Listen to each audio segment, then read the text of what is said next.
ito ay rated SPG. Striktong patnubay at gabay ng magulang ang kailangan. Maaaring may masiselang tema, lengguwahe, karahasan, sexual, horror o droga na hindi angkop sa mga... Simula nga ng hiwalayan ni Chris ng tuluyan itong si Via, tila wala na nga itong gana magtrabaho at hindi na nga nila kinakaya ang bills sa bahay, kaya naman nga't mapipilitan itong si Belle na patalsikin nga itong si Malu.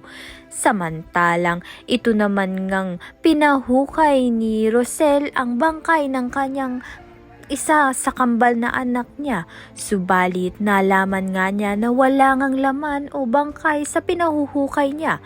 Nagtaka nga siya dahil maraming taon na ngang pinagluluksa niya ang kanyang anak, kaya naman nga't kinumpirma niya nga ito kay Malu.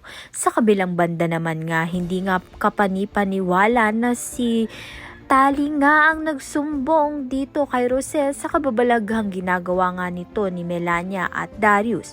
At una pa nga ay hindi makapaniwala itong si Rosel, subalit sinugod niya nga itong si Darius at doon na kumpirma nga niya ang panlulokong ginagawa nga nila sa kanya.